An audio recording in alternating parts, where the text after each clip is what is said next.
Break news చూస్తున్నాం. జార్ఖండ్లోని లతేహార్లో encounter జరిగింది. ఎదురు కాల్పుల్లో 3 మావోయిస్టులు మృతి చెందారు. మృతుల్లో జార్ఖండ్ జనముక్తి పరిషత్ కీలక నేత పప్పు ఉన్నట్లు సమాచారం. పప్పు లోహారాపై 10 లక్షల రివార్డు ఉన్నట్లు అధికారులు ప్రకటించారు. ఇచాబార్ అడవిలో ఎదురు కాల్పులు కొనసాగుతున్నాయి.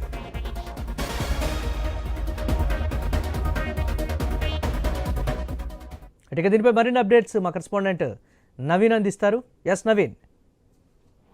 మనం చూడొచ్చు జార్ఖండ్ రాష్ట్రంలోని లతేహార్ భారీ ఎన్కౌంటర్ రిపోర్ట్ చేస్తుంది. దాదాపు ఈ ఎన్కౌంటర్ లో 3 మావోయిస్టులు చనిపోయినట్టుగా పోలీసులు ధృవీకరిస్తూ అక్కడ లొకేషన్ లో ఏదైతే ఎన్కౌంటర్ జరిగినటువంటి ప్రాంతం లతేహార్ ఉందో ఆ ప్రాంతంలో భారీ ఎత్తున కూడా మావోయిస్టులకు సంబంధించినటువంటి తుపాకులతో పాటు అటు AK-47 SLRలు ఇన్సాస్ లాంటి వెపన్స్ కూడా పోలీసులు స్వాధీనం చేసినట్టు చెప్తున్నట్టు ఈ కాల్పులు ఇంకా కొనసాగుతున్నటువంటి పరిస్థితి కనపడుతుంది. చనిపోయినటువంటి 3లో ఒక కీలక నేత ఉన్నారని చెప్పేసి చెప్తున్నారు. వాళ్ళని గుర్తించిన తర్వాత వెల్లడిస్తామని చెప్పేసి కూడా ఇప్పటికే జార్ఖండ్ పోలీసులు అయితే చెప్తున్నట్టు పరిస్థితి కనపడుతుంది. అయితే మావోయిస్టులు పూర్తి స్థాయిలో మనం చూడొచ్చు వరుసగా కూడా ఒక్క రాష్ట్రంలో భారీ ఎన్కౌంటర్లు చోటు చేసుకుంటుంది. ఎందుకంటే ఛత్తీస్గఢ్ లో వరుసగా జరుగుతున్నట్టు ఎన్కౌంటర్లు చూసాము. ఇక్కడ కీలక నేతలు కూడా హతమవుతున్నట్టు పరిస్థితి కాకపోతుంది. అంతేకాకుండా నిన్న ఒడిశా రాష్ట్రంలో కూడా భారీ ఎన్కౌంటర్ చోటు చేసుకుంది. ఇప్పుడు మహారాష్ట్రలో కూడా ఎన్కౌంటర్ చోటు చేసుకుంది. ఈ రోజు మాత్రం జార్ఖండ్ లో భారీ ఎన్కౌంటర్ చోటు చేసుకున్న పరిస్థితి కాబట్టి వరుసగా కూడా 4 రాష్ట్రాల్లో భారీ ఎన్కౌంటర్లు అయితే చోటు చేసుకుంటుంది. కేంద్ర ప్రభుత్వం 2026 కల్లా పూర్తి స్థాయిలో కూడా మావోయిస్టులు లేని రాష్ట్రాలుగా తీర్చిదిద్దామని చెప్పేసి కూడా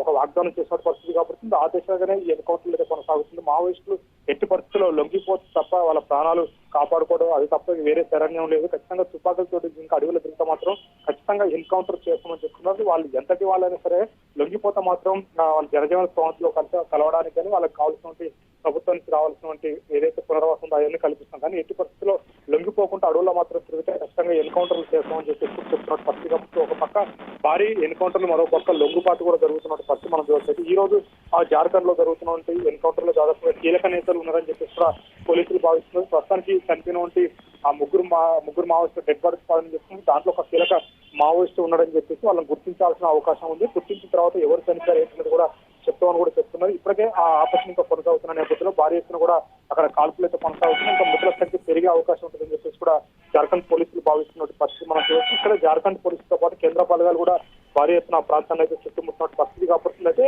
మావోయిస్టు మధ్యకాలంలో చూడవచ్చు వరుసగా ఛత్తీస్గఢ్లోనే ఈ 6-7 నెలల నుంచి భారీ ఎన్కౌంటర్లు చోటు చేస్తున్నాయి. ఈ ఎన్కౌంటర్ల తర్వాత ఛత్తీస్గఢ్ నుంచి మావోయిస్టు వేరే రాష్ట్రాలకు వలస పోతున్నట్టు పరిస్థితి కాబట్టి ఈ నేపథ్యంలో అక్కడ కూడా ఎన్కౌంటర్లు జరుగుతున్నాయి అని చెప్పేసి కూడా భావిస్తున్నారు. ఎందుకంటే ఒక్క పక్క మనం చూడవచ్చు ఛత్తీస్గఢ్ జరిగినటువంటి ఎన్కౌంటర్ లో మావోయిస్టు సంబంధించిన కీలక నేత చనిపోయాడు.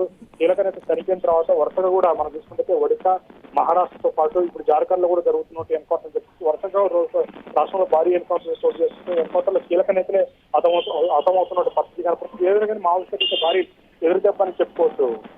Right, thanks for updates.